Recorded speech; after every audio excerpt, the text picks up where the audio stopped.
Hello and welcome to Product Momentum, where we hope to entertain, educate, and celebrate the amazing product people who are helping to shape your community's way ahead. My name is Paul Gable, and I'm the Director of Product Innovation at ITX. Along with my co-host, Sean Flaherty, and our amazing production team and occasional guest host, we record and release a conversation with a product thought leader, writer, speaker, or maker who has something to share with the community every 2 weeks.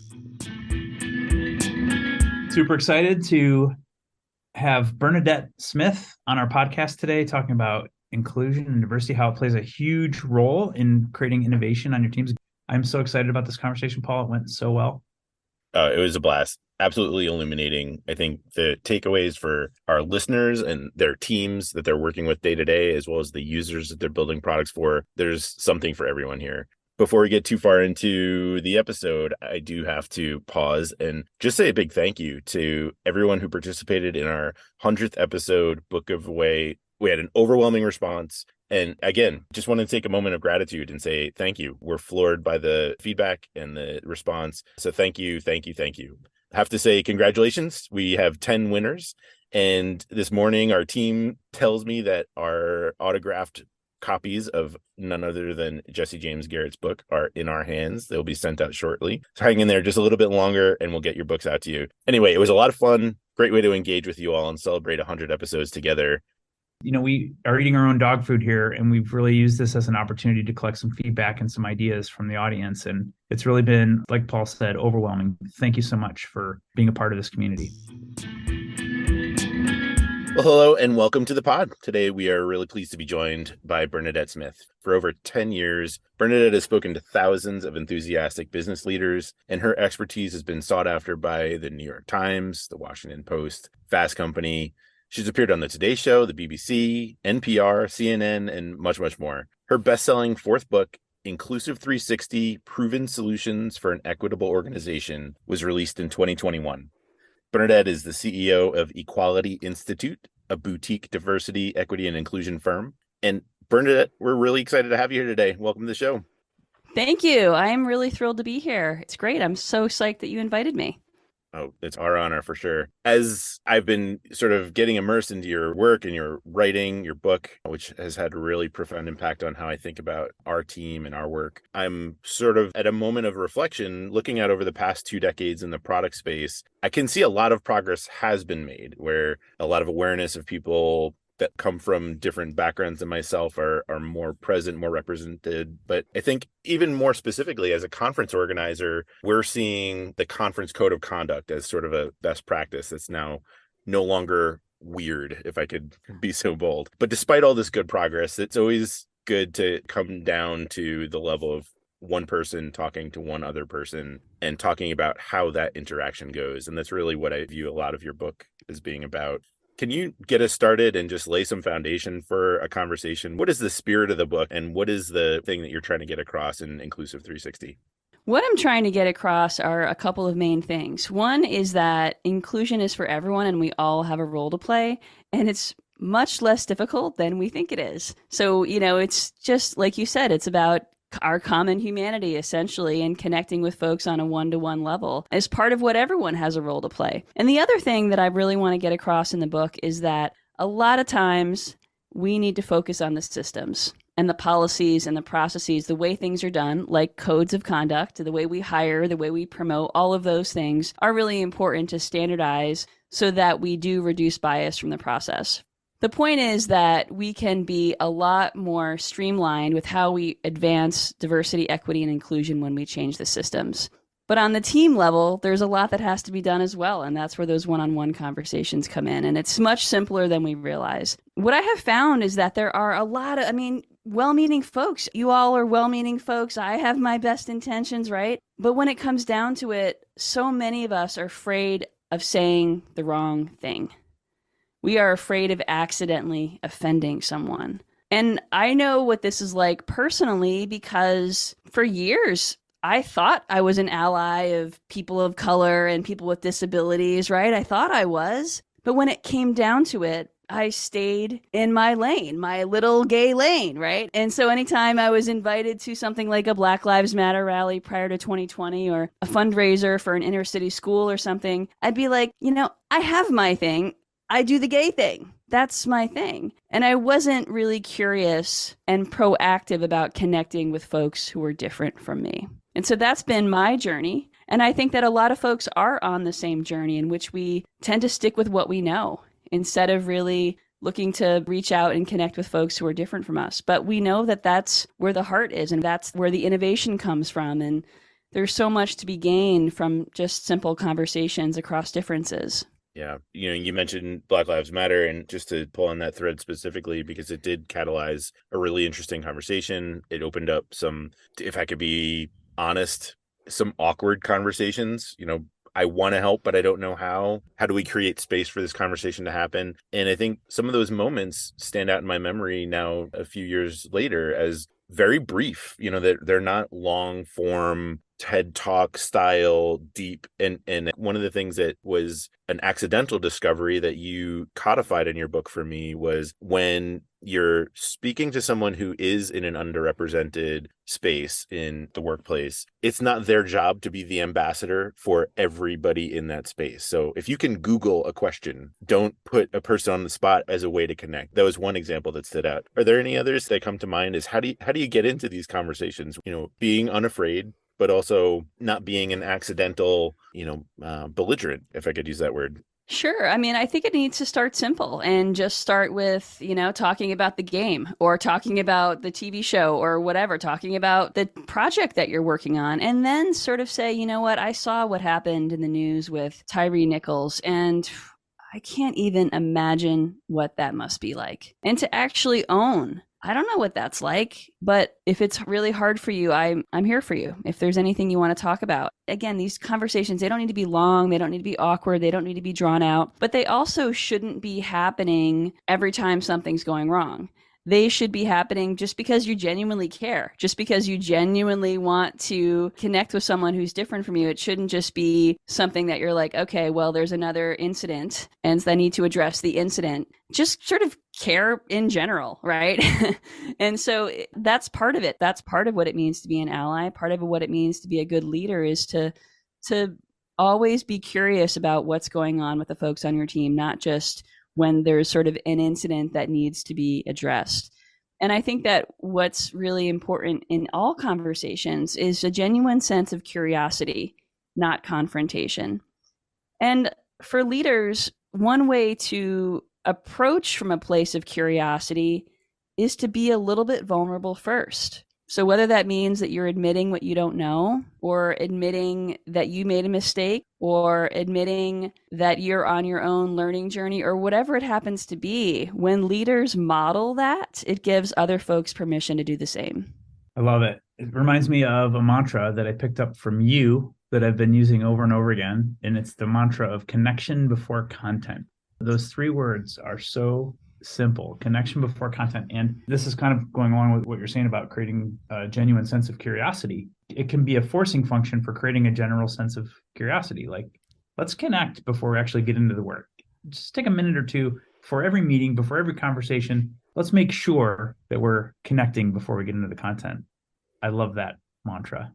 Yeah, absolutely. And that's something I learned from one of my clients, right? And so I'm on this learning journey too. And I think it's really important to acknowledge that we are all learning. I mean, I write a weekly newsletter called 5 Things, Bringing Good Vibes to DEI. And I wrote a story this week about how certain fonts, like serif fonts, are harder for screen readers to read for folks who are blind and visually impaired. So the State Department is changing their font. Okay, interesting story. That's pretty cool. But I didn't know this has been a thing for 20 years, right? And so I'm still learning. Even though I do DEI work for a living, I am still learning as well. And so being curious about all things, but especially about the folks on our team is really important. And being willing to admit what you don't know, I think goes a long way. And connection before content, it means a lot. It shows your team that you actually care. And if you start a meeting where you're going around and everyone has the opportunity to share, let's just say something that's going really well and something that's kind of crappy that week, it then gives you conversation starters for later. So let's just say that someone's having a hard time because who knows, but let's just say they have a hard week and maybe it's because their pet is having health issues.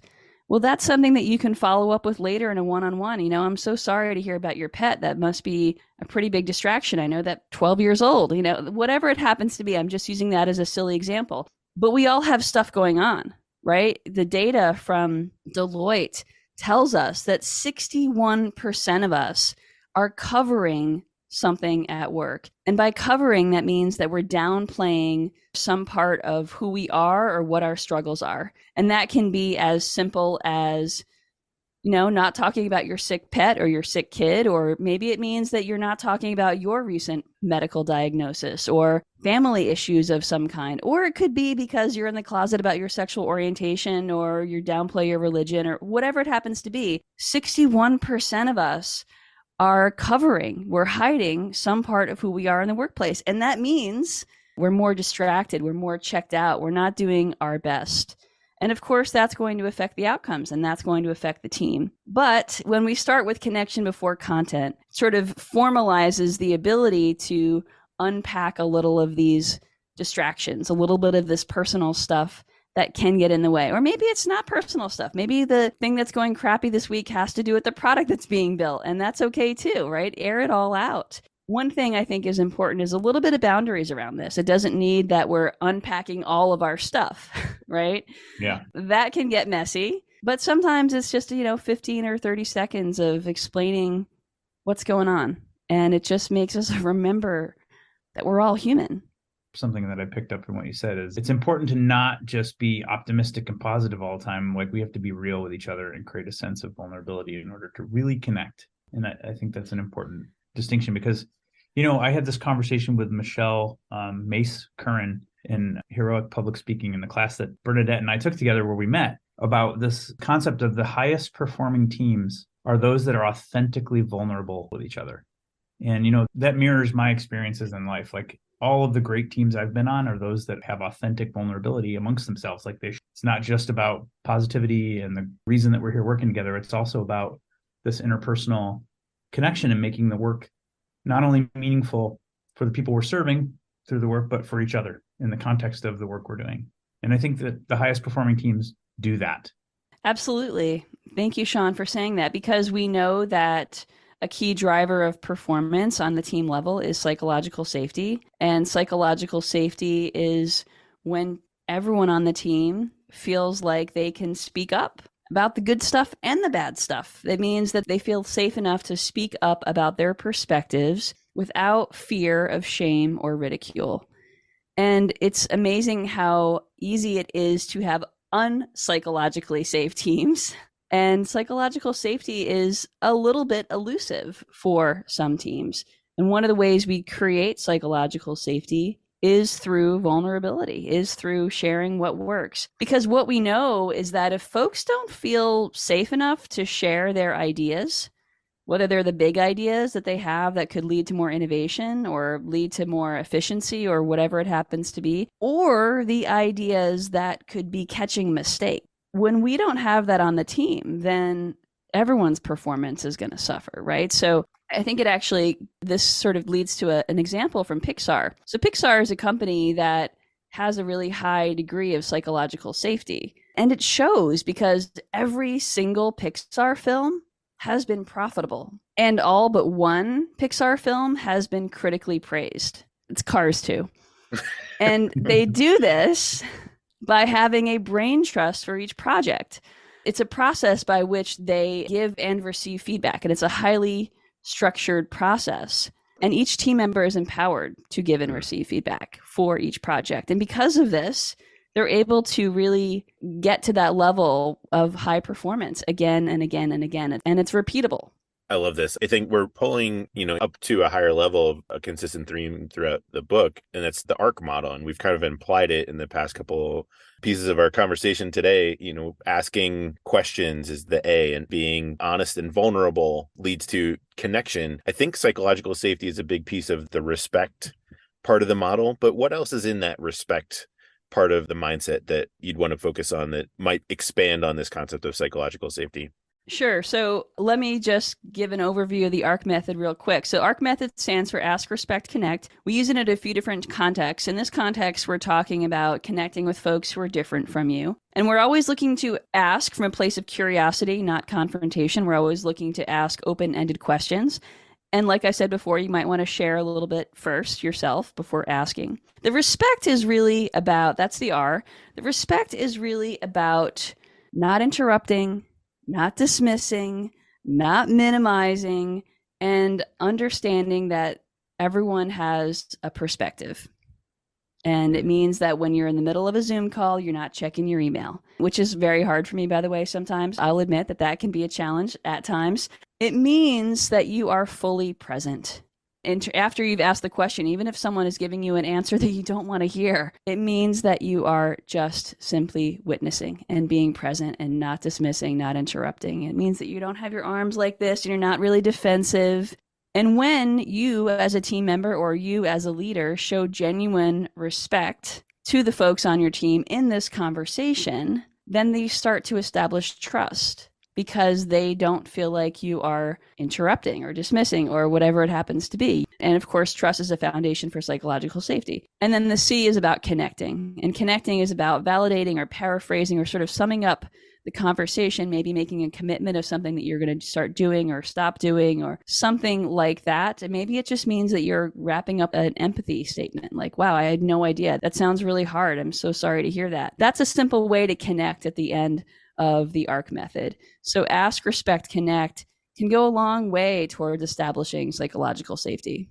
Yeah, one of the things that I don't remember if it's a quote directly from the book, but it's something that I put together as I was reading it, is I am tempted conversationally to make empathy statements that are something along the lines of somebody had a minor surgery of some sort. And if I can say, oh, I had that too. Or if somebody had a pet that is ill, I can say, oh, mine is suffering too. And I think I'm being helpful or empathetic, but really I'm in a backhanded way turning the conversation back to myself. I can't remember if you said that explicitly, but in thinking through how I show up in one-to-ones, I am trying to make connections, but can sometimes stumble a bit with the best of intentions. But it can shut down that connection.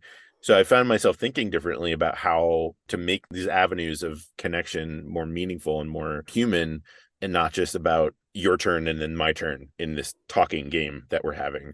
And I feel like I've had different conversations recently because of the way that I've been trying to think through these things. So I've really appreciated the mindset and the model. Anything else that you'd care to elaborate on? I think there was a piece that Sean started to dig into about the statistics of high performing teams and the inclusiveness on those teams, the diversity on those teams.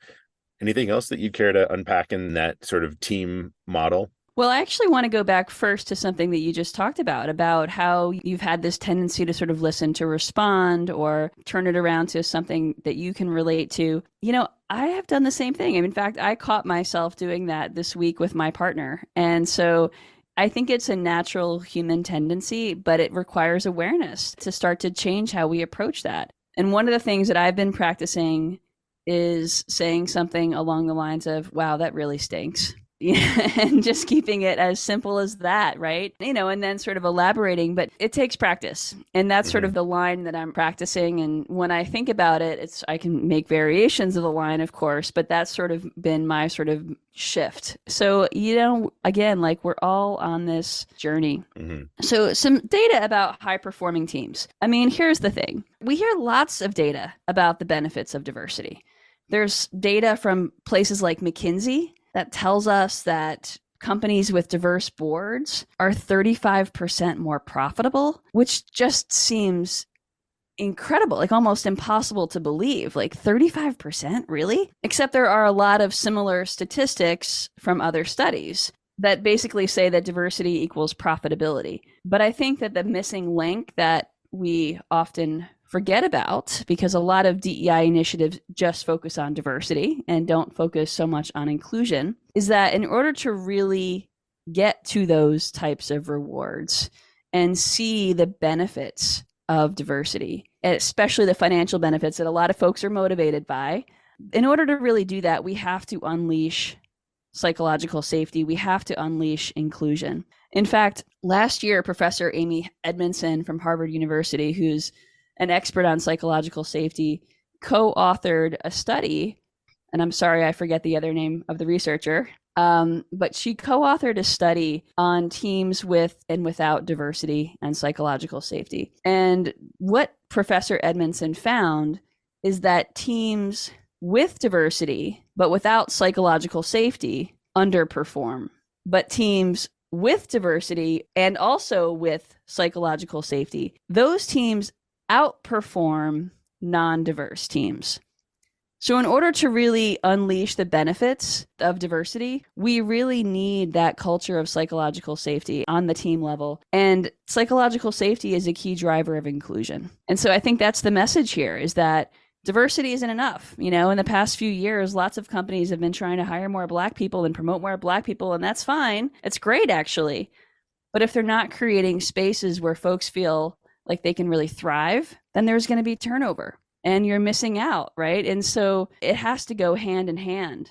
And in some cases, you know, we're thinking about inclusion first, creating an inclusive environment, creating a psychologically safe environment, and then looking to increase the diversity. So I think that it's really important to make sure that distinction is clear for folks. Because a lot of folks are like, yes, okay, I can start recruiting at historically Black colleges and universities, done. And, you know, they sort of make a really quick and dirty plan to recruit more people of color or people from other underrepresented groups. And that's not enough. So in really order to see those benefits that we hear about, those seemingly impossible numbers, we have to do more than just change how we hire.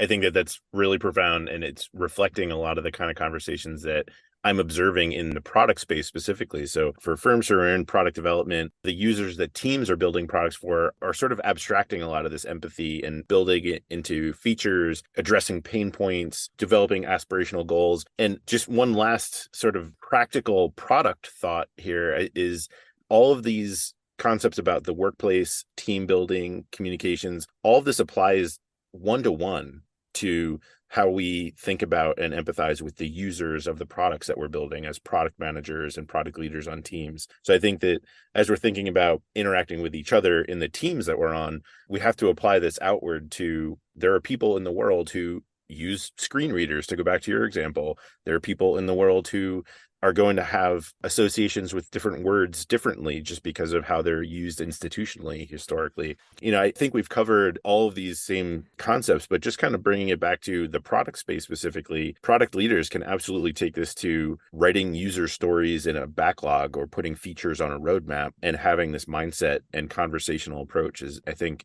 directly applicable to those kind of activities in our day-to-day. Absolutely. I completely agree. And I think that, you know, speaking of the end user, the consumer here, the client base is increasingly diverse. And when we have diversity on our team, then we're better able to see all of the possibilities of what, or many of the possibilities of what that diverse client base might need. Now, last year, I was called out on LinkedIn because my company was posting social media content that did not have alt text or an image description in the body for some of the images, which meant that someone who is blind or visually impaired and uses a screen reader couldn't tell what the images represented. And so someone like completely called me out, you know, and my reaction, of course, you know, going into fight or flight, you know, getting a little defensive, but then sort of taking the time and saying, you know what, breathe. And there are opportunities to learn, and I am always learning. And I don't have any folks who are blind or visually impaired on my team, which means that I don't know all of the things. And I don't know all of the things anyway, right? And so I think sort of taking that example and bringing it into a product team, you know, thinking about who are the folks on your team and how can they help you better understand what you're creating and how to make it even better for the diversity of your potential clients or the diversity of your client and what their needs are. And I think exploring that is really important and giving folks a chance to share those perspectives, which is where psychological safety comes in. Because if they know stuff, but they're not telling you, well, then there's a problem, right? Right. Absolutely. Thank you for sharing that moment of vulnerability. It's just powerful hearing you share that out loud. So thank you. Yeah, absolutely. You know, here's the thing. I'm always going to share it because I know that there are a lot of other folks who are so afraid of getting it wrong. And if we just talk about it, if we just talk about the mistakes we make, it gives folks permission to do the same. All right, I'm going to summarize for us. And I've got a list of things that I've kind of taken away for myself, and hopefully the audience gets some value out of my summary here. First thing I've learned from you in this conversation is to be proactive. Don't stay in your lane. It's hard work because we're so afraid of offending others, but we need to take some chances. We have to make the space for authentic connection. Number two, along the same lines, have a genuine sense of curiosity around it. Model it, especially the vulnerability part, which you just did a great job of exemplifying for us. So thank you. Third, connection before content. Start small. It matters. It shows your team that you actually care. You want to reflect on those three before I do the next three? Yeah, I would just sort of add to the connection before content piece, because if you're not connecting on an ongoing basis, then when there is some sort of incident, then it feels performative, right? And so absolutely, there needs to be that genuineness to it. Is genuineness a word? It is. And I think it's an important thing to call out, because when we're not genuine, it's obvious. And you can become more genuine with more practice. That's the reality, right? You have to actually do it. All right. So number 4, not just the optimistic positivity stuff. Like, we got to be real. That's sometimes the hard part. And that's where the vulnerability comes in. Number 5, psychological safety leads to more ideas and innovation. And number 6, empowering and formalizing constructive feedback. I pulled that nugget out. Like, the Pixar story, I thought was really powerful. That empowers high-performing teams. So we need to pay more attention to our sort of ceremonies, rituals, traditions around constructive feedback. Yeah, you know what? I just think that the more we standardize and formalize processes, the less room there is for, let's just call it error or exclusion or whatever it happens to be. So yeah, Pixar does have a really formal process, and having a process around connection before content at the beginning of every meeting is another example. So the more we actually build in that structure, then it becomes normalized. Awesome. All right, so number 7, respect. I love the way you talk about respect and the genuine passion that you have around that word. So I took some time to kind of describe it in your words. Respect is not about interrupting. It's not about minimizing or trivializing. Like, you have to pay close attention to how you're speaking in order to be truly respectful. It's about being fully present, listening with the intent to understand versus the intent to respond. And unfortunately, it doesn't come naturally to most of us. So we have to practice it. So respect. Number 8, I love your ARC model. So again, we'll tell people to go read the book, Inclusive 360. It's just a powerful tactical tool that people can apply tomorrow. It's easy to learn. It's easy to communicate. It's just a simple framework for like taking space to actually communicate powerfully and inclusively. And it's something anybody can deploy at any point in their life. And then number 9, to summarize, diversity and psychological safety. That's a powerful combination. And the two of those things together are what really authentically produce innovative teams. So I'll let you reflect on those 3. Yeah, I think you nailed it, Sean. It's sort of the one thing that I really want to emphasize here is that we are all still learning.